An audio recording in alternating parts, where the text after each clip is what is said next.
Почитувани гледачи, вие сте со регионалните вести на телевизија Кисименада. Во нив ќе гледате: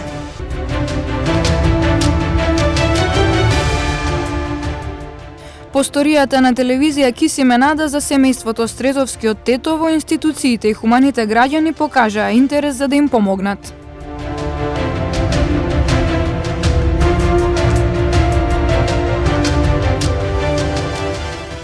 Денот на народното востание на македонскиот народ, 11 октомври, со пригодно обележување во Тетово.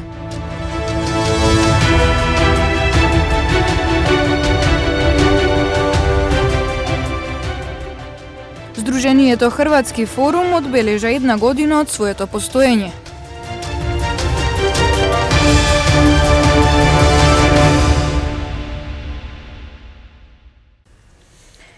Денот на народното востание на македонскиот народ, 11 октомври, со пригодно одбележување во Тетово. Пред споменикот на револуција вчера беше положено свежо цвеќе. Во Тетово беше одбележан Денот на народното востание на македонскиот народ. Свежо цвеќе пред споменикот на револуцијата положија делегации на Општинската организација на Сојузот на борци од Тетово, Општинската организација на СДСМ и Општинскиот комитет на ВМРО ДПМН. 11 октомври е продолжување на слободарските традиции на македонскиот слободолюбив народ, проникнати во Карпошовото, Разловечкото, во Кресненското и во Илинденското востание, но и во напорите за социјално и национално ослободување, вложени во Балканските војни и во Првата светска војна. Точно на 11 октомври 1941 година, Прилепскиот партизански одред Гоце Делчев во близина на Прилеп, во местноста Црвени стени, ја нападна бугарската полициска станица, со кој напад е означен почетокот на вооруженото востание на македонскиот народ и конечното ослободување од окупаторот и создавање на сопствена држава. Вековните идеали на македонскиот народ беа конечно остварени после 4-годишната народно-ослободителна војна, кога на 2 август 1944 година во манастирот Прохор Пчински беше одржано првото заседание на АСНОМ, со што беа удрени темелите на македонската држава, кога за прв пат македонскиот народ ја доби долго очекуваната социјална и национална слобода во рамките на тогашната нова југословенска заедница, со што практично беа остварени илинденските традиции на македонските револуционери и ослободителите, борците на народно-ослободителната војна на Македонија. Поради пандемијата со коронавирусот, оваа година празнувањето беше поскромно, поради што изостана културно-метничката програма како досега.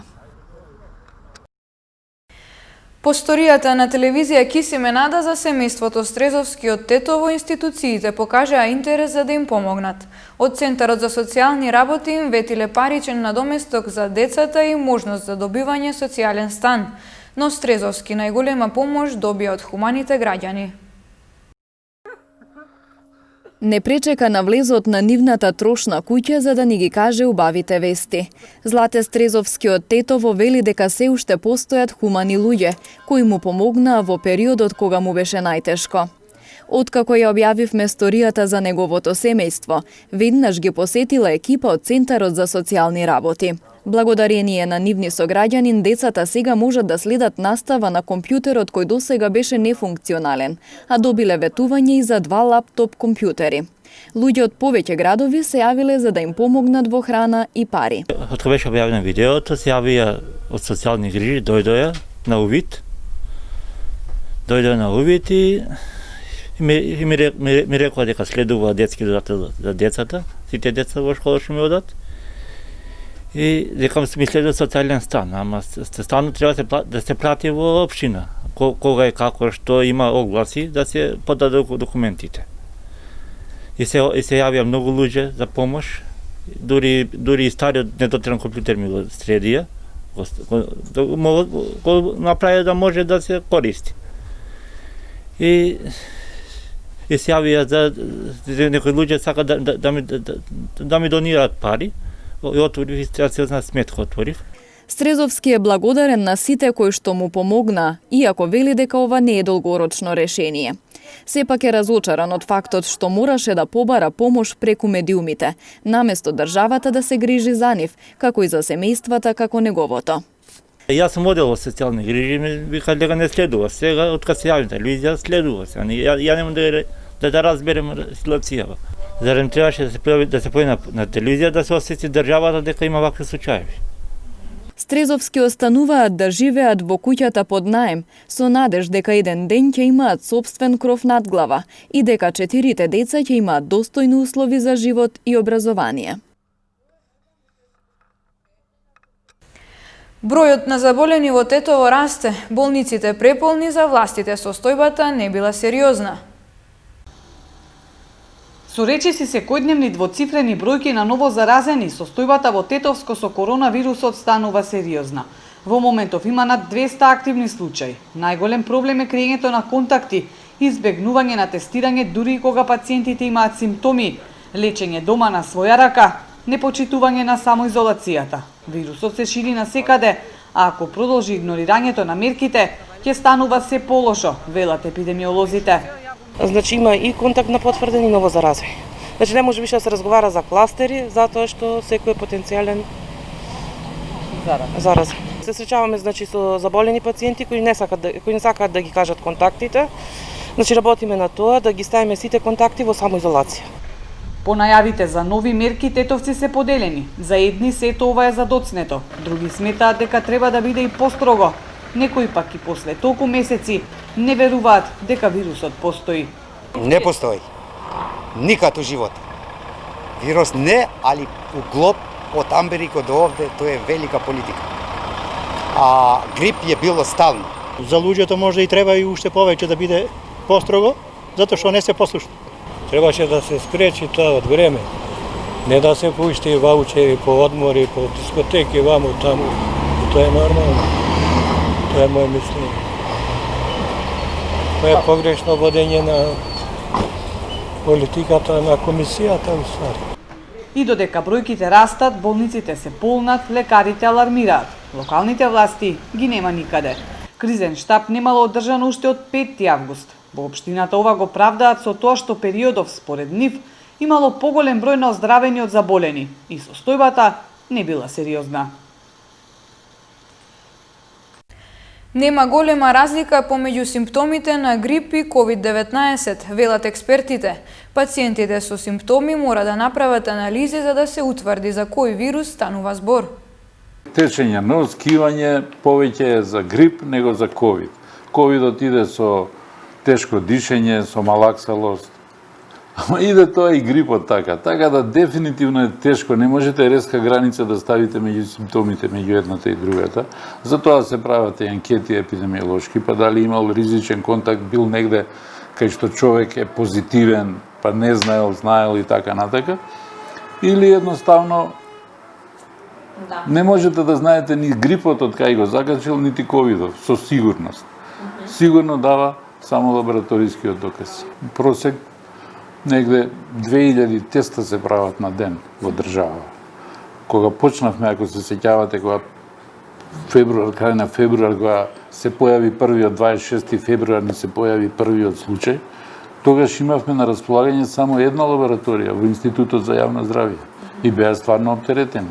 Сега имаме веќе 13 лаборатории што диагностицираат и прават, што од јавно здравство, што од приватно здравство. Така да, мислам дека правиме доволно тестови. Секој пат може повеќе да се прави, ама и за тестовите не се неограничени, знаете. Сега ги барат цел свет, колку може и да набавите, колку не. Персонал, никој пат не било доволно персонал во здравството. И кога не сме имале ковид, а камоли увакви ситуации кога се работи, да речам, 7 дена во неделата.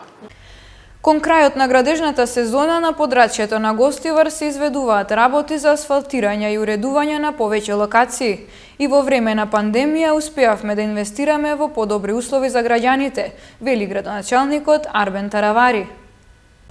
Локалната самоуправа на Гостивар изминатиот период реализира повеќе инфраструктурни зафати во градот и низ селата.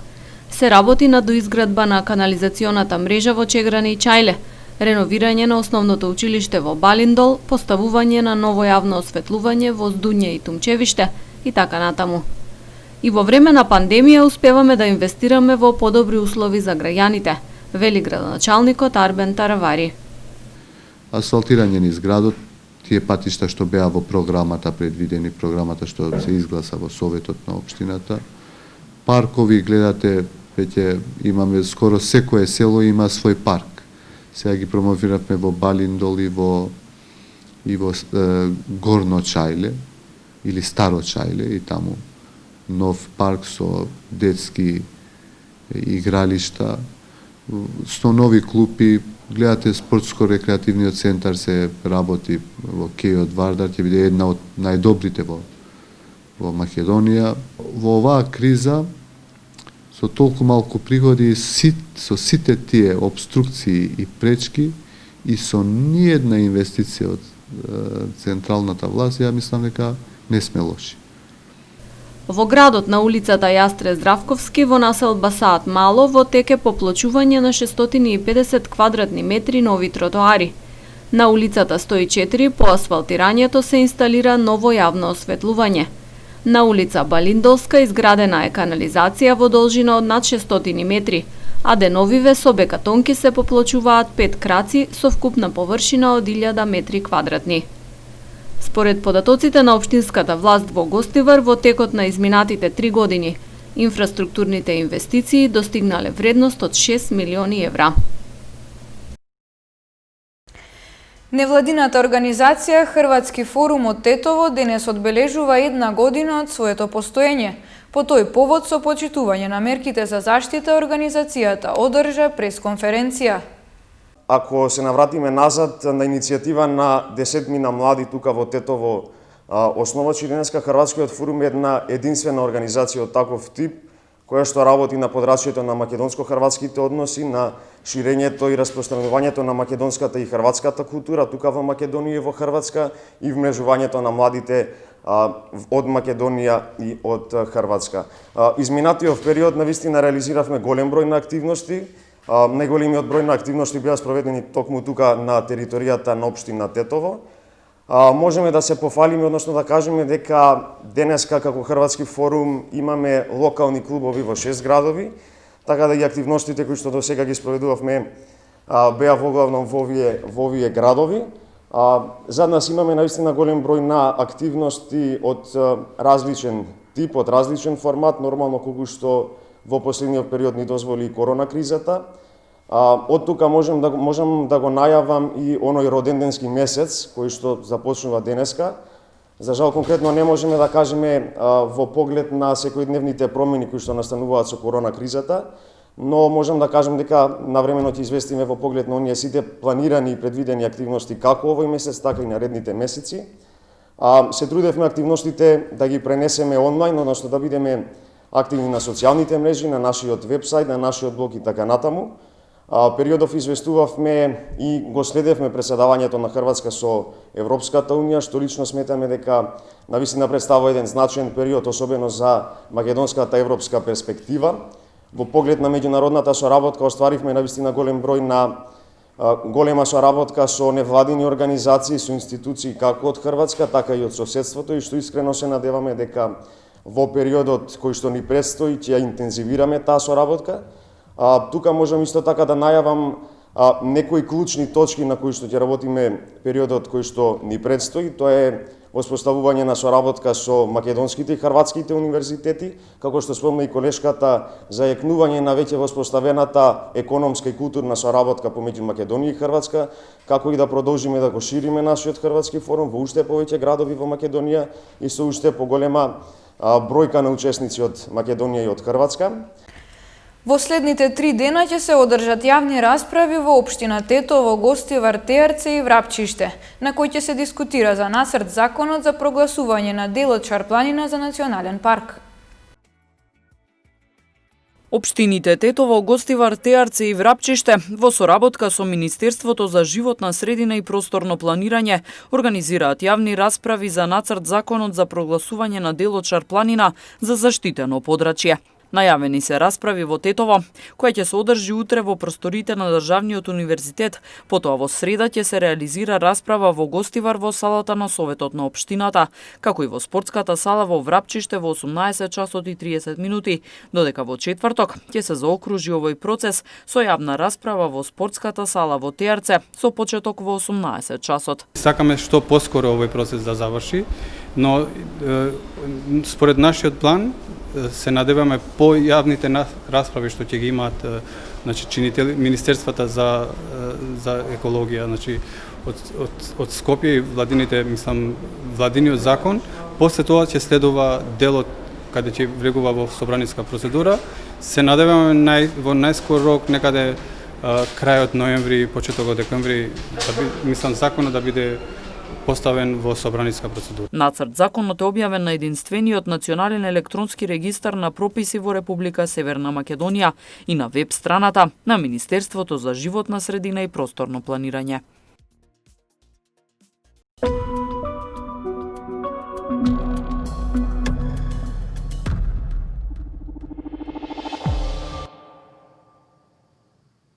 Добар ден, почитувани. Пандемијата на коронавирусот го смени однесувањето на луѓето. Станавме попредпазливи, поодалечени. Токму таквата изолација, наметната од потребата за спречување на ширењето на болеста, продлабочи еден друг проблем – семејното насилство. Албанија, земја која веќе е позната по високи стапки на семејно насилство, бележи зголемување на ваквите случаи среде пандемијата, бидејќи карантинот и невработеноста ги заробија жртвите заедно со нивните насилници. Според извештајот на Обединетите нации за минатата година, 1 од 2 албански жени претрпеле семејно насилство во текот на својот живот. Глобалниот просек е 1 од 3 жени. Патриархалното општество во Албанија строго управува со родовите улоги, оставајќи многу жени финансиски зависни од мажите и се врти околу системот на чест и срам. Според извештајот на Обединетите нации од минатата година, скоро 1 од 2 албанки претрпеле семејно насилство во текот на својот живот. И таа е трета земја во светот по вакви случаи. Gjithë periudha e karantinës edhe periudha e pandemisë, në fakt pati një impakt jashtëzakonshëm mbi rritjen e numrit të viktimave të dhunës në familje. Gjatë periudhës së karantinës ne patëm 60% të rritjes së numrit të telefonatave krahasuar me të njëjtën periudhë të një viti më përpara. Според активистите, многу жени решаваат тајно да ги споделуваат своите страдања преку телефонските линии, наместо да одат на суд, каде им се нуди мала помош на оние кои немаат финансиски средства да најдат нов дом. Семиха Џани, 37 годишна мајка на 10 годишно момче, го испроба правниот пат, но ја загуби вербата по 6 годишната битка да бара права на незината куќа и издршка на детето од разводот во 2013 година. Тоа е заеднички проблем за жените во Албанија, каде што имото традиционално се регистрира и се наследува преку името на сопругот или неговото семејство. Немајќи каде да оди на друго место, Џани се уште живее покрај незините снај во просторија со дупки на зидот кај главниот град Тирана. Gjykata në vend se na zgjidhin konflikte, po na i shto më tepër konflikte, dhunë për ti të sherr shamat. Албанскиот парламент неодамна ги заостри казните за семејно насилство, за која сега се дава затвор од 5 до 10 години. Но тоа не и донесе никаков мир на Линда Хоџа, 40 годишна мајка на 3 деца, која се уште заздравува од нападите што ја оставија со скршен нос, вилица и прштени. Psikologjike, dhunë fizike, çdo lloj dhune me levë, me kaçavit, me thika, me qit pistolete, edhe me qit pistolete nga tuturu. Edhe me levë, edhe me kabu. Откако отиде во затвор во 2018 година за домашно насилство, незиниот поранешен сопруг беше ослободен во април како дел од амнестијата за расчистување на затворите за време на кризата со COVID-19. Дури во затвор тој не престана да се заканува, но се стана ужасно кога се врати, вели Хоџа додавајки. Системот на правдата, наместо да ги решава конфликтите, ги продлабочува уште повеќе поради одложувањата, бидејќи насилството и тензиите траат секој ден. Преплашена од неговото враќање, таа ги зела своите деца и побегнала од нивниот дом. Македонските податоци за периодот од воведувањето на мерките за коронавирусот покажуваат дека за 1/3 се зголемиле јавувањата на жртвите на семејното насилство во соодветните центри. Сепак, како и во Албанија, малкумина се решени да го пријават насилството или пак да го истераат случајот до крај на суд. Од една страна тие не им веруваат на институциите, а од друга е нивната финансиска зависност.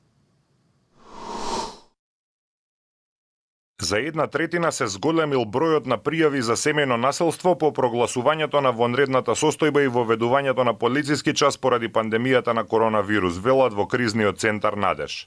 Некои пријавуваат насилство, но некои само сакаат да поразговараат со некого.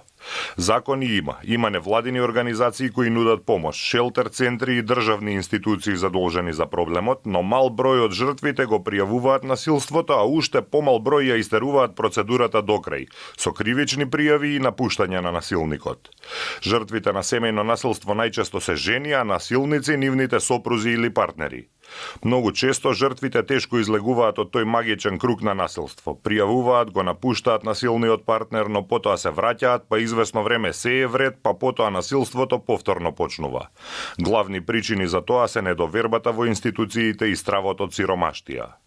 Најчеста е причина недовербата во институциите. Луѓето многу не веруваат дека институциите можат да им помогнат.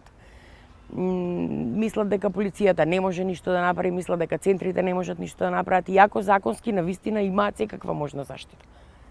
Меѓутоа ете таа недоверба или стравот од соочување со животот сам. Значи, жена која што ќе излезе од насилна средина треба да продолжи натаму сама и да се бори за себе и за своите деца ако има деца.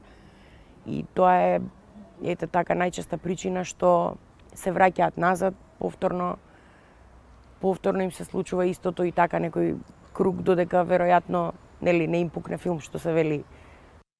Во Националната мрежа против насилство врз жени и семејно насилство велат дека македонското општество толерира насилство.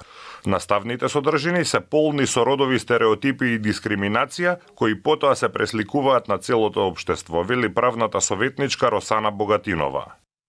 Ние во самото постапување на институциите забележуваме родови стереотипи и дискриминација од аспект на тоа што кога се постапува во случај на семејно насилство, полицијата има можност да предложи до судот да изрече мерка одстранување на сторителот од домот без оглед на сопственоста и забрана за приближување до домот. Меѓутоа, она кое што најчесто се случува во пракса е сторителот да биде оставен во домот, а жртвата да биде таа која што е принудена да го напушти. Истражувањата покажуваат дека најчеста причина за семејно насилство е алкохолизмот, а потоа следуваат љубомората и проблемите со пари. Според она што ние го слушаме од наша страна, од оние кои што се јавуваат, тие велат дека е причина за насилството алкохолизмот. Може би е изговор, може би и некој што е насилен карактерно, па го користи алкохолизмот како причина за малтретирање на околината. Од 12 март до 3 август годинава, во ек на пандемијата на коронавирус, полицијата регистрирала 411 кривични дела и 186 прекршоци поврзани со семејно насилство. Во истиот период имало 1606 поплаки за семејно насилство и 3 фемициди, односно убиства врз жени. Facebook, Twitter и YouTube на Радио Слободна Европа се отворени за вашите коментари и мислења за семејното насилство и како да се спречи тоа. Довидување, почитувани.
Почитувани, тука е крајот на вестите. Останете со нас, следува спортскиот преглед со колегата Павле Симонски. Пријатно!